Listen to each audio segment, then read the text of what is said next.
Spring along the Texas Gulf Coast brings more than just rising water temps, it brings wind. Sometimes a light breeze, sometimes a full-on blowout.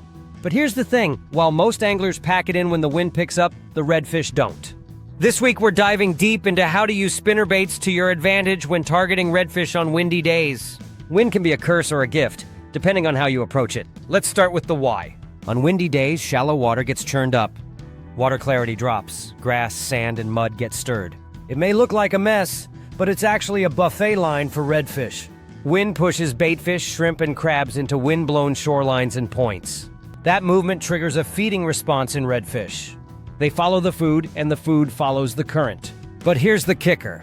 In low visibility, redfish stop relying on sight. They use vibration and sound to hunt. That's where the spinnerbait comes in. Why spinnerbaits work and when spinnerbaits are one of the most overlooked redfish lures.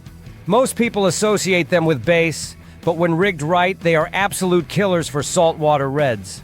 That spinning blade throws off flash, mimicking the flash of baitfish scales. And it vibrates hard. That vibration is like ringing a dinner bell in dirty water. The wire frame helps deflect off cover gate, oyster shells, grass, rocks, letting you fish close to structure without snagging. And when paired with a soft plastic trailer like a paddle tail, you've got flash, vibration, and lifelike movement in one package. Where to fish spinnerbaits on windy days, look for areas where the wind is pushing water. That means wind-blown shorelines, points, cuts, and drains. Leeward banks can be productive too, especially if they're catching back current or acting as natural eddies. Here's a hot tip. Fish crosswind, not directly into or with the wind. Casting across the current gives your spinnerbait a natural swing and more water coverage. Slow roll the bait just above the bottom.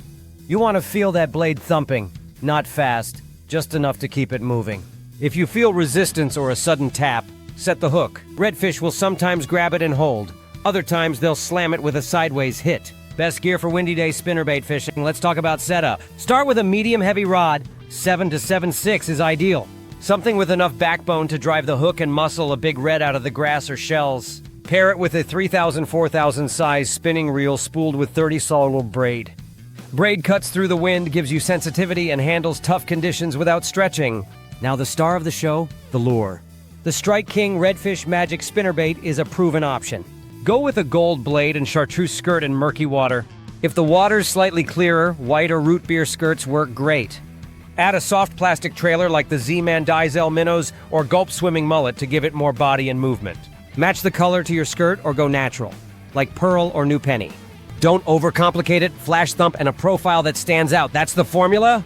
How to fish it effectively in wind makes casting tough, so use it to your advantage. Position yourself with the wind at your back or shoulder. This gives you extra distance and control. Make long casts across or slightly into the wind-blown zones.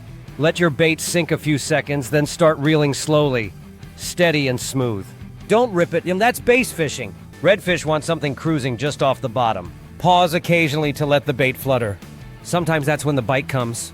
If you feel the blade stop or feel anything unnatural, hook set time. Final tips and pro moves: fish high percentage areas. Wind-blown points, mouths of marsh drains, and oyster edges. Cover water. Spinnerbaits are search baits. Make multiple casts and keep moving. If reds are spooky in shallow flats, go to the edge of the flat where the water is just a bit deeper. Cloudy skies and ripple on the water make for ideal spinnerbait conditions. And don't forget, redfish aren't afraid of the wind. In fact, they feed better when the surface is disturbed. So the next time a front pushes through or the forecast looks gusty, don't cancel your trip. Tie on a spinnerbait, find that dirty water, and get ready. Because windy day redfish can be some of the most aggressive, hard-hitting fish you'll ever hook. That wraps up this week's Redfish Series episode. If this tip helped, be sure to subscribe and check out the links below for all the gear mentioned. Tight lines, and I'll catch you out there chasing red in the chop.